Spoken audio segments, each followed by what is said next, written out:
सघन सुध न सूरजी, सघन सुध न सूरजी, घायल कीअं धारीन, पयल पासो पट ते वाढोड़िया न वारीन, सजण जे सारीन, तिन रोयो विहां में रात्रि। लजादार लाखिण लतीफ़ जे सुहिणे बैत सां आगाज़, मिठियूं ॻाल्हियूं में ॾे तोड़े परॾे में रहंदड़ सभिनी सिजणनि खे भलीकार। मूं फ़क़ीर तरफ़ां, बख्शन महराणवी जे तरफ़ां अस्सलाम वालेकुम, हक़ मौजूद, सदा मौजूद। मिठियूं ॻाल्हियूं जो सफ़र ॾाढो कामयाबियुनि सां जारी और सारी आहे। अव्हां जे मोहबतुनि, अव्हां जे चाहतुनि, अव्हां जे कुर्ब जो आउं थोराईंदो आहियां। अॼु मुंहिंजे आस्थाने ते मुंहिंजो हिकु दोस्त, पाण शाइर आहिनि, नक़ाद आहिनि, प्रोफेसर आहिनि, दरसो तदरीस सां संदन तालुक़ आहे। शाह लतीफ़ यूनिवर्सिटी में सिंधी शोबे में सिंधी सब्जेक्ट पढ़ाइनि था, प्रोफेसर आहिनि उते, ऐं फेसबुक ते संदसि वॾो चर्चो आहे। सो मां संदन तारफ़ तव्हां सां करायां। मूं वटि आहे प्रोफेसर साजिद सूमरो। साईं भली भली करे, ख़ुशि आहियो? सभु ख़ैर? वॾी अखियुनि ते वॾी महिरबानी। ऐं मूं सही चयो त अॼुकल्ह फेसबुक ते अव्हां जूं वॾियूं ॻाल्हियूं आहिनि, ऐं मूं जॾहिं स्टेटस रखियो त काफ़ी दोस्तनि तव्हांखे भलीकार चयो आहे। महिरबानी। काफ़ी दोस्त मुंतज़र आहे त रूबरू ॿुधूं तव्हांजो टेक्स्ट, त हू पढ़ंदा रहंदा आहिनि, जेके राया आहिनि अव्हां जा। से ज़रूरु अॼु साजिद सां कचहरी थींदी अदब जे हवाले सां, शाइरी जे हवाले सां, ऐं ॿिया बि खोड़ सारा मौज़ू आहिनि। उन खां अलावा अॼु कलाम बि असां जेके चूंड कया आहिनि, यकीनन तव्हांखे उहे वणंदा, ॾाढा नायाब कलाम आहिनि। सो मुंहिंजे ख़्याल में साजिद पाण आगाज़ जीअं त भिटधणी बादशाह जे बैत सां कयोसीं। वाह वाह। लजादार लतीफ़ सरकार पाण सिंधी माण्हुनि जी आलमगीर सुञाणप जो मर्कज़ आहे। बेशक बेशक, सॼी आलमगीर आलमगीर आलमगीर। सो हलूं था भिटधणी जे अंगण ते। ही ख़ासि थोरा लाहौती लाइव सेशन वारनि दोस्तनि जा, सेफ समेजो ऐं ॿिया उन्हनि जा, जिन जे तवसुत सां ही वीडियो असां ताईं पहुती आहे। शाह जो कलाम आहे जंहिंखे उनवान आहे छेड़, यानी गायकी जी बि छेड़ आहे उन में, ऐं जेको दंबूरो आहे उन जे तारनि जी बि उन में आहे। अजब रंग आहे, हिकिड़ो कैफ़ियत आहे। ऐं हिन खे साईं जुमन लतीफ़ी ऐं उन जे साथियुनि ॾाढो सुहिणो पेश कयो आहे। हिकिड़ो नायाब तोहफ़ो आहे। लतीफ़ साईं जे दरगाह जे अंगण में ही रिकॉर्डिंग आहे। ऐं रूह सां, दिलि सां ॿुधण जहिड़ी शइ आहे, ॾिसण वारनि जे लाइ बि। ऐं मिठियूं ॻाल्हियूं जे आस्थाने ते जेके बि हिन वक़्तु मुसाफ़िर वेठा आहिनि, साथी वेठा आहिनि, दोस्त वेठा आहिनि, सॼण वेठा आहिनि, भेनरूं भाउर सभई धरतीअ सां प्यार कंदड़, लतीफ़ सां प्यार कंदड़नि जे नाम करियूं था। जुमन लतीफ़ी ऐं साथी शाह साईं जो कलाम। बिस्मिल्लाह।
जी मिठियूं ॻाल्हियूं में असां तव्हां सां गॾु आहियूं। अॼु मूं वटि महिमान आहे प्रोफेसर साजिद सूमरो साहब। यार साजिद, थोरो तारफ़ असांजे जेके न हूअं त फेसबुक ते तव्हांखे काफ़ी दोस्त पढ़नि था, अदब दोस्त जेके पर मुख़्तसिर वरी नवनि जे लाइ थी वञे। ठुल ज़िले जकबाद जो आहियां। मुंहिंजो ॻोठु मीरपुर बुढ़ो आहे। जी 5 या 6 किताब मां सम्झां त मुंहिंजा छपियल आहिनि। माशाअल्लाह। जंहिंमें पहिरियों किताब मुंहिंजो शाइरी जो हुयो, सखी पिया खे मिली त चइजां। शेख अयाज़ जी सिट आहे। शेख अयाज़ जी।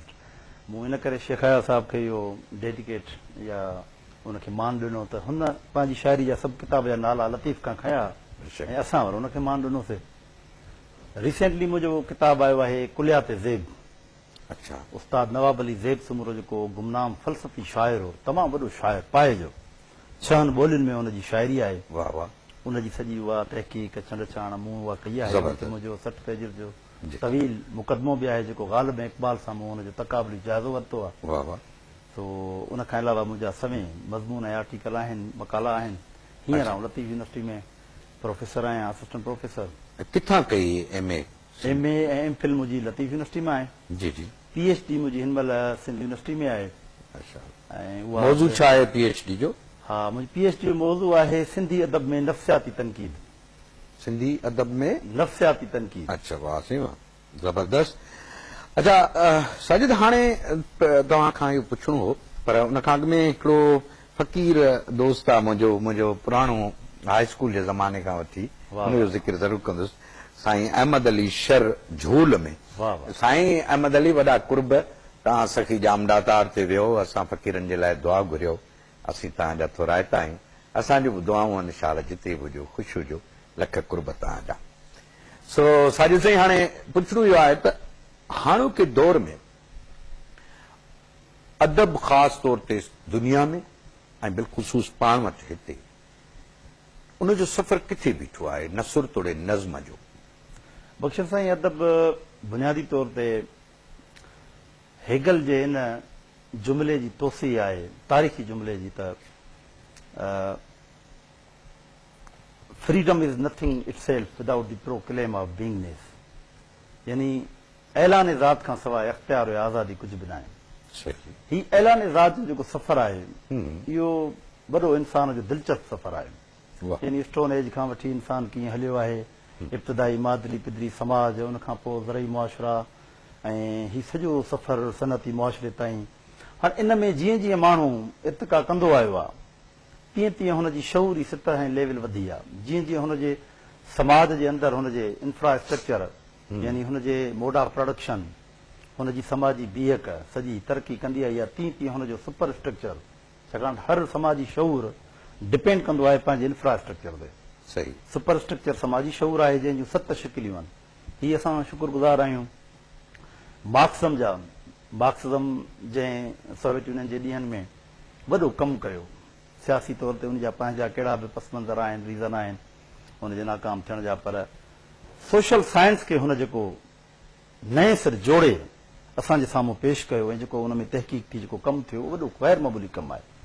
ऐं उन जे आधार ते असां अॼु इहो इन स्टेज ते बि ॻाल्हाए सघूं था त हीउ सॼो जेको मामिलो आहे उहो इंसान जी इर्तिका जो मामिलो, शऊर जो मामिलो आहे।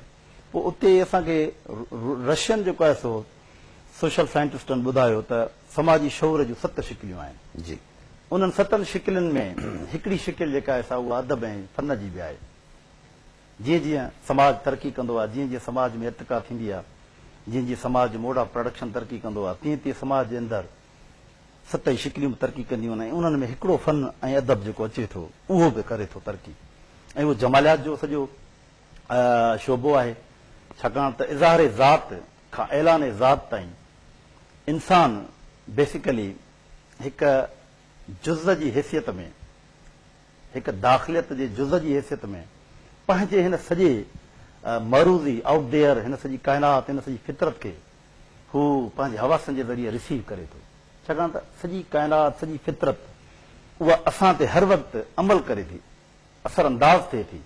ही हवाऊं, ही मौसमूं, ही उन्हारा, ही सियारा, ही रातियूं, ही ॾींहं, ही ॾुख, ही ख़ुशियूं, ही रिश्ता, ही नाता, उन्हनि सभिनी मंज़रनि ऐं मज़हरनि में उनजो अमल, फितरत जो अमल, काइनात जो अमल, उहो असांजे मथां थींदो रहे थो ऐं असां पंहिंजे हवासनि जे थ्रू उन्हनि सभिनी अहसासनि खे रिसीव करे पंहिंजे दिमाग़ ब्रेन ताईं पुॼायूं था। ब्रेन कंडीशनल रिफ्लेक्शन थो ॾे।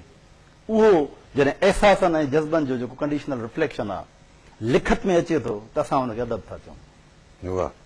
इहा अदब जी साइंटिफिक डेफिनेशन आहे। उन जा वरी कुझु मुख़्तलिफ़ ॿियूं बि शिकलियूं आहिनि, जीअं मुसवरी आहे, फनून लतीफ़ा, फनून लतीफ़ा, खोड़ सारा। उन में मौसीक़ी अची थी वञे, उन में तव्हांजा ही साज़ीना सभु अची था वञनि, सितार आहे, ही तव्हांजो हारमोनियम आहे, चंग आहे, खोड़ हाणे हिन वक़्तु दुनिया में अदब जी जेका आहे हैसियत उहा किथे बीठी आहे हाणोके दौर में ॾिसूं था।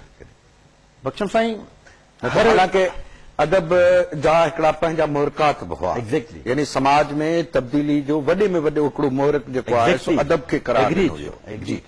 मां हिन ॻाल्हि खे अॻिते वधायां त रेनासा खां वठी करे बल्कि अञा बि क़दीम हुन में था हलूं जी, प्री हिस्ट्रिक जेको आहे हिस्टोरिकल दौर में इब्तिदा थी ही होमर खां अदब जी, नाबीन शाइर यूनान जो, उन खां मुतासिर थियो तव्हांजो सुकरात जंहिं पंहिंजा डायलॉग तरतीब ॾिना। सुकरात जेको उस्ताद हुयो अफलातून जो, उन खां अफलातून जेको कुझु सिखियो ऐं उहो पहिरियों दुनिया जो किताब जेको हुन रियासत जे नाले में, रिपब्लिक जे नाले में ॾिनो ऐं उन किताब में ई हुन पहिरियों दफ़ो अॼु खां 3000 साल तक़रीबन अंदाज़नि पहिरीं हुन हिकिड़ी मिसाली रियासत जे लाइ हिकिड़ो ख़ाको ॾिनो। त उन वक़्तु ई हुनखे ऊनो हो त तव्हांजी ॻाल्हि इहा दुरुस्त आहे त अदब जो कमु ई समाज खे ठाहिणु आहे। समाज जी बहितरी जे लाइ अदब सिफ़ारिशूं ॾींदो आहे, तनक़ीदूं खणी ईंदो आहे, नवां नवां नज़रिया ऐं आइडियोलॉजीज़ खणी ईंदो आहे ऐं उहो ई सफ़र जेको अफलातून जी रियासत खां हले थो। शाइरनि खे छो जेको आहे, हा, उन ते वरी अरस्तू हुनखे जवाबु ॾिनो पोइटिका में उनजे अफलातून खे चयो त शाइरनि जी गुंजाइश न आहे। एग्ज़ैक्टली, शाइरनि जी गुंजाइश न आहे, शाइरनि सां कावड़ेलो। ऐं इहा साॻी ॻाल्हि रीज़न इहो हो त क़ुर में बि इहा ॻाल्हि आई आहे, वशोरा यतबिउहुमुल गाऊन, त शाइर ॿिनि क़िस्मनि जा थियनि था। हिकिड़ा उहे जेके गुमराह कंदड़ आहिनि, कमचोर आहिनि, ऐं हिकिड़ा उहे जेके सच जो दगु ॾेखारनि था ऐं हक़ ऐं सच जी ॻाल्हि कनि था। इहो रोज़ अवल खां आहे। तो अफलातून जेतोणीक उस्ताद अरस्तूअ जो, पर फितरत ऐं काइनात जे अंदरि तव्हां ॾिसो त हर पोयों लम्हो अॻे लम्हे खां वधीक मेचूर ऐं सगारो हूंदो आहे। इन करे अफलातून खां अरस्तू जेको हो वधीक सगारो साबित थियो। अरस्तू छा जवाबु? अरस्तू जवाबु इहो ॾिनो पंहिंजी पोइटिका में, ऐं हुन इहा वकालत कई त जेको शाइर आहे ऐं जेको सॼो तख़लीकार आहे उहो दरअसल कुदरत जी ॾात जो मालिक आहे। जंहिं शइ खे अफलातून चयो पिए त हू फितरत जी नकालीअ जे ॿिए क़दम ते बीठो आहे। कहिड़ो बि तख़लीकार ऐं शाइर, स्पेशली शाइर ॾे हुनजो इशारो हो, उनखे अरस्तू जो रद्द कयो। हुन चयो त ईअं न आहे, हू कुदरत जी हिकिड़ी ॾात आहे जेका हू पंहिंजे जज़्बनि ऐं अहसासनि खे हिकिड़ी रिटन फॉर्म में हिकिड़े अहिड़े जमालियाती पेकर में पेश थो करे जंहिं ते जेको आहे सो पंहिंजे समाज ऐं तारीख़ खे उहो अॻिते वधाइण लाइ घणी शयूं ॾेई थो सघे। ऐं इहा ई शइ अॻिते आई रेनासा में। तव्हां ॾिसो त रेनासा छा हुयो, रेनासा में बुनियादी किरदारु जेको उतां जे राइटर्स जो हुयो। उन खां पोइ इनकलाब फ्रांस ॾिसो, उतां जे राइटर्स जो वॾो किरदारु हो। इनकलाब फ्रांस खां वठी इनकलाब रशिया ताईं, अक्टूबर इनकलाब ताईं राइटर्स जो किरदारु हो। हींअर बि सॼी दुनिया में जेको तव्हांजो सुवाल बि आहे, ही सॼी जेका इर्तिका, ही सॼी जेका तरक़ी थी आहे, इन में बुनियादी तौर ते लिटरेचर जो ई किरदारु आहे। छाकाणि त लिटरेचर ई बेसिक शइ आहे जेका बहितर सियासत जे लाइ, बहितर समाज जे लाइ, बहितर इकानमी जे लाइ ऐं बहितर खां बहितर सिहतमंद ओवरऑल सोसाइटी ऐं समाज जे कॉन्सेप्ट जे लाइ बहितर खां बहितर सिफ़ारिशूं ॾींदी आहे, बहितर खां बहितर आइडियोलॉजी ॾींदी आहे। ऐं अदब जो वॾो रोल आहे।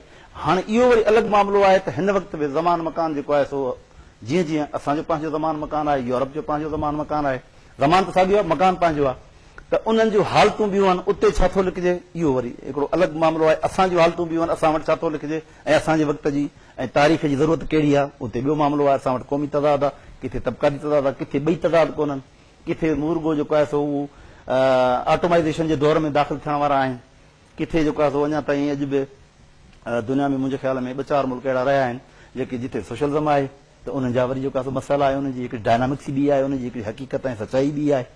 सो हर हिकु ज़मान जूं, हर हिकु मकान जूं पंहिंजूं पंहिंजूं घुर्जूं ऐं पंहिंजा पंहिंजा सीनारिया आहिनि। उन आधार ते अदब कमु करे थो पियो। इन खां अॻु जो आउं पुछां त जेके साइंसी शयूं ईजादात आहिनि, कंप्यूटर आहे, इंटरनेट आहे, हीउ सॼो जहान जेको जुड़ी पियो आहे, वरी किताब जी जाइ ते ई बुक्स जो ज़मानो अची वियो आहे, उन केतिरी तक़वियत बख़्शी आहे असांजे तकलीफ़ हिन अदब जे सफ़र खे। इहो सवाल तव्हां खां ज़रूरु इहो बि आहे, पर छा साइंस इन ॻाल्हि जी ताईद करे थी त शाइरी बि असांखे उहे यानी ख़्याल ओॾां छिकाए थी जितां असां पोइ वञी प्रैक्टिकल ॾांहुं था वञूं। मुंहिंजे ख़्याल में किथे मूं पढ़ियो हो त शाइर जेको पंहिंजे तख़यल जी उॾाम सां अणॾिठल शयुनि मां जा दरियाफ़्त करे थो अचे शयूं ऐं मंज़र आम ते एक्सप्लोर करे थो, उहो बज़ाहिर त रॉ मटीरियल आहे, पर साइंस उनखे जेको आहे सो ओन करण खां पोइ उनजी वरी ॻोल्हा थी करे ऐं उनखे प्रैक्टिकल में आणे थी। बाक़ी साइंस चए थी त बज़ार ते ख़ुदि असां ईअं नथा वञी सघूं, इन में तव्हांजो केतिरो बिलीव आहे? इहो सच आहे ऐं सही ॻाल्हि आहे त इर्तिकाब असांखे इहो ई थी ॿुधाए त जेकॾहिं उड़न खटोला जो तसवर न हुजे हा त हीउ जहाज़ जेको उॾे थो, हीउ जेके ख़िला में जेका रॉकेट ऐं जेको हेॾो वॾो मांडावण हिन महिल बि जेका सॼी तव्हांजी आहे पंहिंजो सैटेलाइट, उहा न हुजे हा। तंहिंजे करे थ्योरी जेका आहे बेसिकली थाट जेको आहे, जेका नज़रियाती का बि थीम आहे, उहा जेसीं न हूंदी तेसीं मटीरियल का बि शइ तव्हांखे को इनकलाब का अहिड़ी तरक़ी नज़र न ईंदी, छाकाणि त पहिरीं थ्योरी थींदी आहे पोइ प्रैक्टिकल थींदो आहे। या जेको ख़्याल में अचे थो, मिसाल जे तौर ते ही कोप आहे, पहिरीं त ख़्याल में आयो आहे न, हिन जी सॼी बीहक या ही ईअं ई आहे न। इहो वरी फ़लसफ़े जो सवाल वरी ॿिए पासे हेॾे थो वञे। फ़लसफ़े में इहो बुनियादी सवाल आहे त मादो अवल या रूह अवल, ऐं फ़लसफ़ो जेको आहे सो उन में ॿ दग आहिनि ऐं हर कंहिंखे हक़ आहे त कहिड़ो बि उहो चूज़ करे। हिकिड़ो दग आहे त बाबा अॻ में कंहिं बि शइ जो वजूद हूंदो आहे, पोइ उन जो ख़्याल ऐं तसवर ईंदो आहे, वजूद न हुजे त तसवर न ईंदो। हाणे इहो जेको कॉन्सेप्ट आहे उहो आहे स्कूल ऑफ थॉट मटीरियलिस्ट ऐं अथीस्ट। ऐं ॿियो स्कूल ऑफ थॉट इहो आहे त जेको अॻ में रूह आहे ऐं अॻ में जेको आहे ख़्याल आहे ऐं पोइ वजूद आहे, सो उहे ॿई हिकिड़ा अलॻि मामला आहिनि। हीउ जंहिं कॉन्टेक्स्ट में मूं पे ॻाल्हायो उहो इहो हुयो त ही थ्योरिटिकली, यानी उहा बि हिकिड़ी मटीरियल शइ आहे, थ्योरी लिखत या तव्हांजो किताब उहो सॉफ्ट कॉपी में आहे या हार्ड कॉपी में आहे, कहिड़ी बि शिकिल में आहे, उहे तव्हांजा ख़्याल मटीरियल सूरत में उहे बि हिकिड़ो मैटर आहिनि। छाकाणि त मैटर जी डेफिनेशन इहा आहे त उहा is equal to MC square वांगुरु, matter can not be created also can not be destroyed, पर मैटर एनर्जी में, एनर्जी मैटर में कन्वर्ट थी सघे थी। तंहिंजे करे मैटर ई सभु कुझु आहे। त उन एंगल खां थ्योरी जॾहिं हूंदी त प्रैक्टिकल थींदो, थ्योरी न हूंदी त प्रैक्टिकल बि कोन थींदो। जी जी, त मतिलबु अवलियत वरी थ्योरी खे आहे, उन खां पोइ अॻिते प्रैक्टिकल जो सफ़र शुरू थो थिए। ऐं पाण अञा हू सवाल रहिजी वियो आहे जंहिंमां ही जेके जदीद इजादात आहिनि इन्हनि जो केतिरो इम्पैक्ट पियो आहे असांजे लिखण ते, ॻाल्हाइण ते, पढ़ण ते, सोचण ते। सो इन तरफ़ ईंदासीं, पर हिकिड़ी नंढड़ी साई जो वक़्तु थियो आहे। यकीनन अॼु कराइतियूं ॻाल्हियूं आहिनि ऐं सिखण जहिड़ियूं ॻाल्हियूं आहिनि। आउं बि सिखां वेठो तव्हां वांगुरु, ऐं वॾी महिरबानी साईं साजिद सूमरे जी दो असां सां गॾु आहिनि। सो काफ़ी सवाल जेके तव्हांजे दिलि में हूंदा उहे बि हिते घणो करे असां वटि मौजूदु आहिनि। तव्हां बि कॉल करे असां खां पुछी सघो था। नंढड़ी साई खां पोइ वरी ॿीहर हाज़िर थियूं।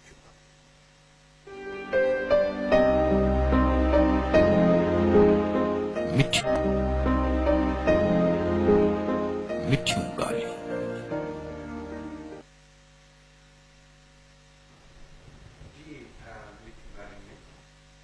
ॻाल्हियूं। ऐं अॼु असां इल्म अदब ऐं फ़लसफ़े जे हवाले सां गुफ़्तगू करियूं पिया। अॼु असां वटि महिमान आहे मुंहिंजो दोस्त प्रोफेसर साजिद सूमरो। साजिद साईं, ॾाढो सुठो। ऐं वक़्फ़े दौरान काफ़ी दोस्त तव्हांखे उन्हनि भलीकार चई आहे, मां थोरो उन्हनि जा दोस्तनि जा नाला ईअं रसीद तौरु वठी छॾियां। सरवाण सिंधी इस्लामाबाद में वाह वाह शानदार प्रोग्राम हूंदो, वाह साईं वाह। उनखां अलावा नाना मुश्ताक बदीन में आहे। नाना साईं वॾा कुर्ब तव्हांजा। ऐं नदीम सरवर पाड़ो तव्हांखे भलीकार चई आहे। वसीम निज़ामाणी आहे। मुख्तार अली बलोच आहे। ग्रेट साजिद सूमरो साहब। बदीन में गपशप तव्हां सां थी हुई का डॉक्टर नवाज़ अली लुंड बलोच जी ओताक ते, हा न? उनखां अलावा ख़ालिद बोज़दार आहे, ॾाढो ज़बरदस्त असांजो खिपरे में ॾिसंदड़ आहे। वॾी महिरबानी साईं। अदी फरज़ाना शाहीन प्रोग्राम ॾिसे पई, भेण वॾी महिरबानी तव्हांजी। ज़ाहिद ॾेपर आहे। मजीद मेहरानवी। मजीद साईं वॾा कुर्ब तव्हांजा। यकीनन अॼु इल्मी अदबी शख़्सियत असां सां गॾु आहे ऐं मिठियूं ॻाल्हियूं अॼु कराइतियूं आहिनि। सागर दीन मोहम्मद असांजो प्रोग्राम ॾिसे पियो। उस्ताद अब्दुल लतीफ़ लगारी, अबू बकर शाहानी, लियाकत लुंड, रजब राहिमी। मिठियूं ॻाल्हियूं प्रोग्राम ॾिसंदा आहियूं, वाह साईं वाह। अवां जा आशिक हज़ार आहिनि असांजी यारी क़बूल पवेश क्या बात। साईं क़बूल आहे क़बूल आहे क़बूल साईं, सिकंदर अली उठो असांजो प्रोग्राम ॾिसे पियो शाइर दोस्त आहे असांजो उन खां अलावा नाना मुश्ताक जो इहो लिखियलु आहे त हक़ मौजूद मिठियूं ॻाल्हियुनि जो रंग हर हफ़्ते निरालो हूंदो आहे इहो सभु तव्हांजे महिनतुनि जो कमाल आहे नाना वॾा कुर्ब साईं महर हबीबुल्ला असांजो प्रोग्राम ॾिसे पियो साईं महर हबीबुल्ला साईं वॾी महिरबानी अब्दुल गफ़ार जुणे जो मिठीअ में यानी गडरी जी भिट ते वेठो आहे लिखे थो अखियुनि जी ओताक ऐं अव्हां जे मिठियुनि ॻाल्हियुनि में दीद जो ओसीड़ो हुजे थो अव्हां जे आस्थाने ते अचण जी तमन्ना बि आहे साईं बिल्कुलु कचहरी कंदासीं ज़रूर प्यारा बख्शण चंद प्रोग्राम कंदा न सघियुसि ख़ैर अव्हां जी सिक सलामत थी हुजे प्रोफेसर साजिद साईं जी शाइरी बि ॿुधबी हा शाइरी ज़रूर ॿुधाइबी ठीकु आहे सो वॾी महिरबानी तव्हांजी साईं तव्हां असां सां गॾु आहियो हुन खां अलावा साहिल ख़ासि चवनि था त अॼु ख़ासि प्रोग्राम आहे जो साईं प्रोफेसर साहिब सां कचहरी थींदी अॼु बिल्किस मेमण प्रोग्राम ॾिसे पई साहिल थरी असांजो आहे असां सां गॾु आहे हुन खां अलावा साईं रहमत पीरज़ादो सुठो शाइर आहे साईं गुलशेर गुल राजड़ मीर हाजन मीर बि असां सां गॾु आहिनि हा हुन खां अलावा साईं आनंद कुमार असां सां गॾु आहे वॾी महिरबानी डॉक्टर अंबाराम टंडेजाम में तव्हांखे भलीकार चई अथई इहे सभिनी जूं वॾियूं मोहबतूं वॾी महिरबानी ऐं हाणे पाण ॻाल्हि करियूं था पिया मुंहिंजे ख़्याल में हिकिड़े कलाम जी ऐं ही कलाम बि पाण अॼु सलेक्ट कयो आहे साजिद ज़बरदस्त भगवंती नावाणी असांजी सिंधी गायका कमाल जी हा हा अॼु अरोमा आहे पंहिंजो टंडे मोहम्मद ख़ान में लिखियो अथई कंदे कशाला केच ॾे वेला विच पयाम ॿधी सूरन संदरो डूंगर से डोरियाम सवें साथ गॾियाम पर पुनू पार न हिकिड़ो वाह जो भिटधणी जो बैत आहे लतीफ़ साईं ते बि पाण ॻाल्हाईंदासीं अदी रोज़ीना भेण वॾी महिरबानी गुलशन अदीद में अदी रोज़ीना ख़ुश्क ऐं हुन खां पोइ बख्तावर प्रोग्राम ॾिसनि पिया हक़ मौजूद चयो अथनि वॾी महिरबानी ऐं सही सो कलाम आहे लाल मुंहिंजी पत हूअं आहे लाल मोरी पत रखियो भला झूलेलालण पर भगवंती नावाणी ऐं Satram Rohra black and white जे दौर जी वीडियो आहे वॾी नायाब हथ कई अथऊं ऐं लाल साईं जी हाज़िरी आहे कलंदर किबरिया जी लाल मुंहिंजी पत रखियो भला झूलेलाल थी वञे न पोइ वरी पाण अचूं था अदब ऐं समाज जो जेको मैकेनिज़म आहे उन ते बि ॻाल्हायूं था शाइरी में दाख़िलियत वधी वई आहे उन जा कारण कहिड़ा आहिनि ऐं हिकिड़े दोस्त नालो चई त मुंहिंजो न वठो पर इहो ज़रूर पुछिजो त साईं साजिद साईं भला इहे जहिड़ा किथां सिखिया जहिड़ा साईं मां सुबरा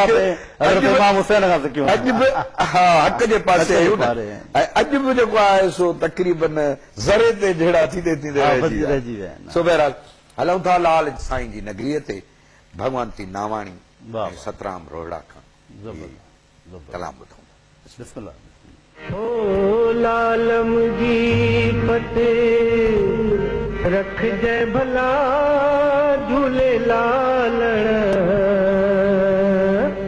ओ लालम जी पते रख जय भला झूलेलाल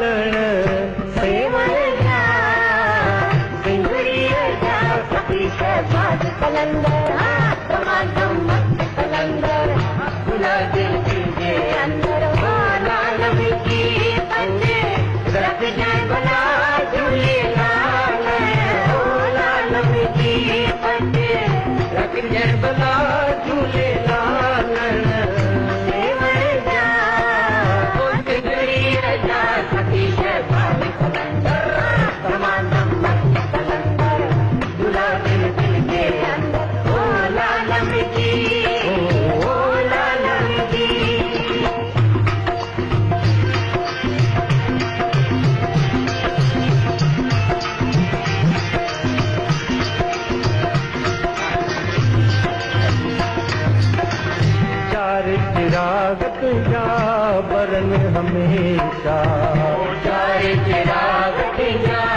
बरन हमेशा चार चिराग तुझा बरन हमेशा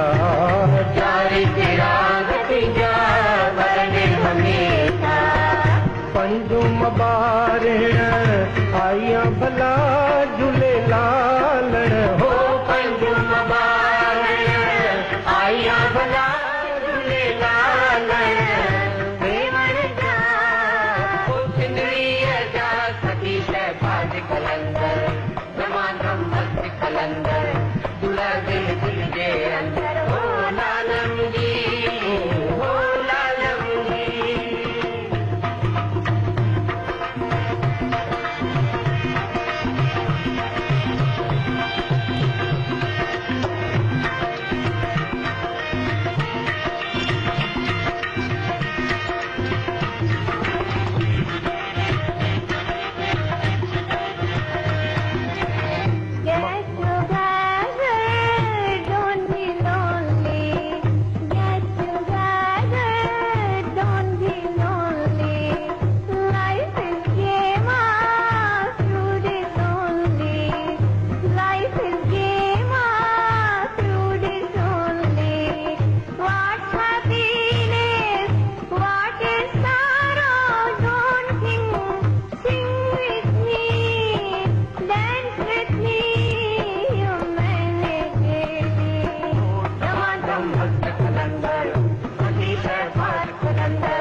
बचड़ा देंदा माताऊं पीरा बचड़ा दे ओ मावानू पीरा बचड़ा देंदा मावानू पीरा बचड़ा दे भेणनु देवे वीर मिला झूलेलाल हो भेणनु देवे वीर मिला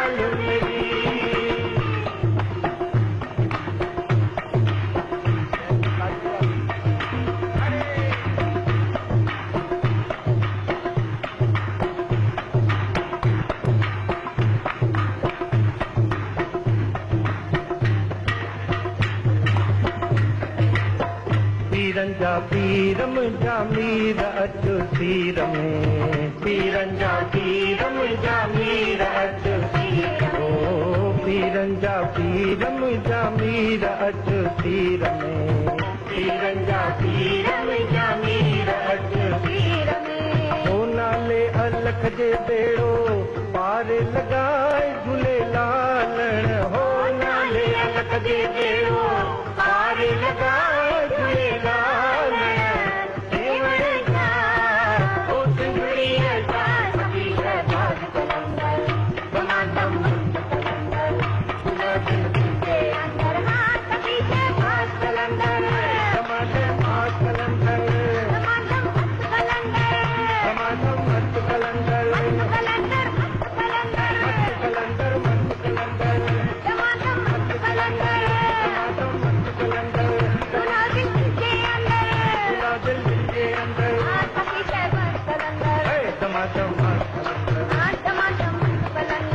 टमाटम